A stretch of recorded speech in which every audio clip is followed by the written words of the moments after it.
गुरु प्यारी साध संगत जी, आज फिर से एक सुंदर सी साखी आप सभी को सुनाने जा रही हूँ। गुरु प्यारी साध संगत जी, आप सभी ने आजकल का माहौल देखा होगा कि ज़्यादातर जो छोटे बच्चे हैं वो अपनी प्रीवेसी को लेके बहुत कंसर्न रहते हैं। यानी कि उन्हें अकेलापन चाहिए होता है, क्योंकि जीवन ऐसा ही हो गया है। माँ बाप काम करने वाले हो गए हैं और बच्चे ज़्यादातर मोबाइल में बिजी रहते हैं, और उसी की वजह से कई बार ज़्यादा टीवी में उलझने से या मोबाइल में उलझने की वजह से बच्चों में अकेलेपन की भावना आ जाती है, और जिसकी वजह से उन्हें अकेला रहना ही अच्छा लगता है। और उस दायरे में अगर कोई आता है तो उन्हें चिड़चिड़ाहट हो जाती है। इस चक्कर में वो बच्चे अपने बड़ों की, बुज़ुर्गों की इज़्ज़त करना भी भूल जाते हैं। तो आज की जो साखी है वो इसी बारे में है कि किस तरह बच्चे अपने बड़ों की इज़्ज़त करना भूल जाते हैं, और उन बच्चों को सही राह पर लाने के लिए पेरेंट्स को यानी माता पिता को क्या करना चाहिए। तो आइए गुरु प्यारी साध संगत जी, सुनते हैं आज की ये सुंदर सी साखी। ये कहानी है ऐसे दंपत्ति की जिनका एक बेटा था। दंपत्ति का नाम नवीन और चारू, उनके बेटे का नाम राघव। तो नवीन और चारू अपने बेटे को समझा रहे होते हैं, कह रहे होते हैं कि कल दादाजी आ रहे हैं, तुम अपने कमरे में जगह बना लो। तो इस पे राघव कहता है, क्यों? राघव अपनी माँ से कहता है, देखो माँ, पहले ही बोल रहा हूँ, दादाजी के साथ एक कमरे में मैं नहीं रह सकता। राघव को लगा था कि उसकी माँ उसका पक्ष लेगी, लेकिन ऐसा नहीं हुआ। उसकी माँ ने कहा, ठीक है, तो तुम हॉल में सो जाया करना, और वैसे भी पापा जी पहले की तरह 5-6 दिन के लिए नहीं आ रहे हैं, हमेशा के लिए आ रहे हैं। राघव की उम्मीद पे पानी फिर गया, पैर पटकता वो चला गया। अब तक नवीन के माता पिता गांव में रहते थे। नवीन इनकी इकलौती संतान है। बहुत बार कहने पर भी दोनों नवीन के पास रहने नहीं आते थे। कहते हमारा मन गांव में ही लगता है। नवीन साल में 1-2 बार गांव जाया करता था, तो कभी वो लोग आ जाते थे, पर ज़्यादा समय के लिए रुकते नहीं थे। तो गुरु प्यारी साध संगत जी, पिछले महीने नवीन की माँ सोई तो, लेकिन उठी नहीं। 13वीं के बाद चारू ने अपने ससुर कैलाश जी को समझाया, पापा, अब तक तो आप दोनों थे, लेकिन अब आप अकेले यहाँ कैसे रहोगे?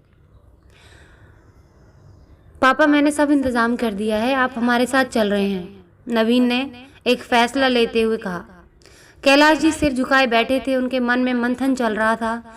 जीवन संगनी का जाना, शारीरिक अस्वस्थता, नई जगह, सामंजस्य का डर और बच्चों का नेह, कुछ समझ नहीं आ रहा था। कुछ सोच बोले, ठीक है, लेकिन अभी तुम जाओ, मैं अगले महीने आ जाऊंगा। नवीन चारू वापस आ गए।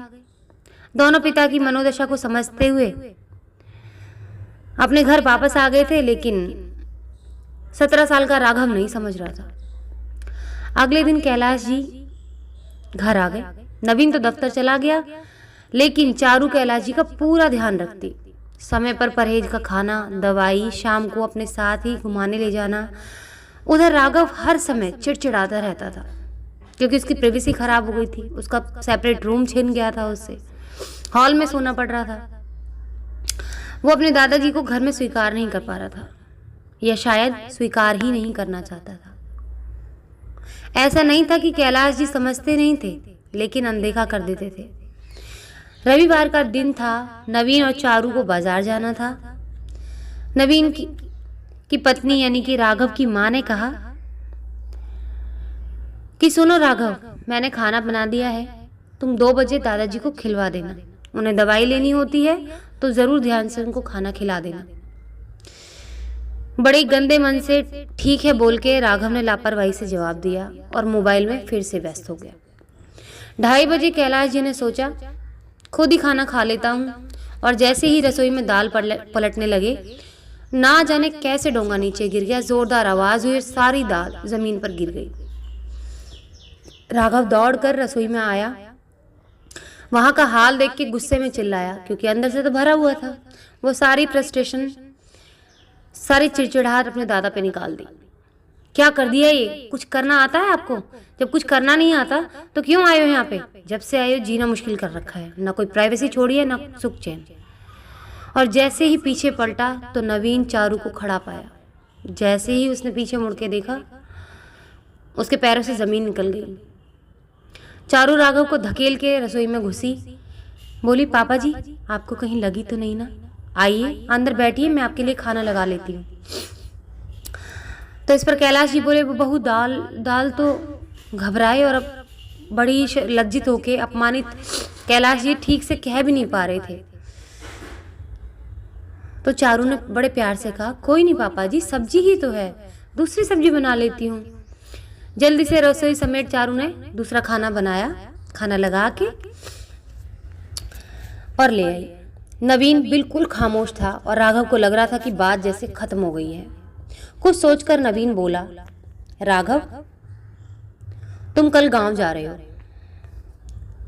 राघव बोला, गांव क्यों?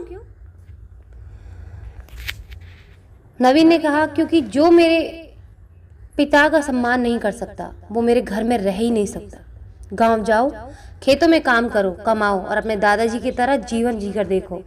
उन्होंने अंतहीन संघर्ष करके मुझे इस लायक बनाया है जो मैं सारी सुविधा तुम्हें दे पा रहा हूँ। वो पिता है मेरे और तुम्हें कोई हक नहीं है उनके साथ बदतमीजी करने का। ये घर मैंने बनाया है, लेकिन इसकी नींव का पत्थर मेरे पापा हैं। उम्र के इस पड़ाव पर ही संतान की ज़रूरत होती है। आज तुम उनसे ऊंची आवाज़ में बात कर रहे हो तो हमें तो घर से निकाल ही दोगे ना। सामान बांधो और निकलो यहाँ से, और 1 महीने बाद मुझे बताना कैसा महसूस हो रहा है। मेरे पिता का दर्द महसूस करने की कोशिश करना। राघव बोला, पापा गलती हो गई, माफ़ कर दो। नवीन ने कहा, नहीं राघव, 1 महीने के लिए गांव तो तुम जा ही रही हो, वैसे भी स्कूल बंद है, यहाँ से अपने दोस्तों से दूर रहोगे, काम में तुम्हारा मन लगेगा, वहाँ काम करोगे, पता चलेगा कि मेहनत कैसे होती है। यहाँ तुम्हें सारे ऐशो आराम मिल रहे हैं ना, इसीलिए तुम्हारी ज़बान ज़्यादा चलती है। किसी के संघर्ष का तुम्हें कोई अंदाज़ा नहीं, किसी के सम्मान का तुम्हें कोई अंदाज़ा नहीं। तुम दूसरों की मेहनत की कदर जब भी करना जानोगे, किसी का सम्मान तभी करोगे जब तुम खुद मेहनत करोगे। अभी जाओ और अपने दादाजी के संघर्ष को महसूस करो।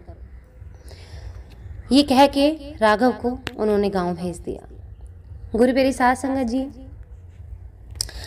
गांव भेजने के बाद में 1 महीने राघव ने काम किया और काम करने के बाद में ये महसूस किया, पहले दिन में ही उसको अपनी नानी याद आ गई और पता चल गया मेरे दादाजी ने कितनी मेहनत करके मेरे पिताजी को पाला है।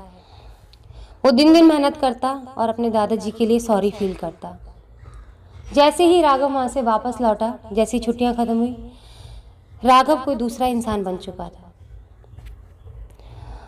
उसने आते ही अपने दादाजी के पैर छुए, उनसे माफ़ी मांगी और उनसे कहा, दादाजी मुझे माफ़ कर देना, मुझे नहीं पता था कि आपने मेरे पिताजी के लिए इतनी मेहनत की है, क्योंकि मैंने शायद खुद मेहनत कभी की ही नहीं थी। मैं सारा दिन मोबाइल के अंदर लगा रहता था, सारा दिन अलग अलग सा रहता था, तो इसीलिए मुझे शायद हरामखोरी की भी आदत पड़ गई थी और मुझे शायद इसीलिए सबसे बदतमीजी से बात करने की आदत हो गई थी। आज के बाद मैं आपको प्रॉमिस देता हूँ कि मैं आज के बाद मेहनत करूँगा, सबका सम्मान करूँगा, चाहे बड़ा हो या छोटा हो, किसी से बदतमीजी से बात नहीं करूँगा। कैलाश जी ने उसे गले से लगा लिया और कहा, मेरे बच्चे जुग जुग जियो तुम।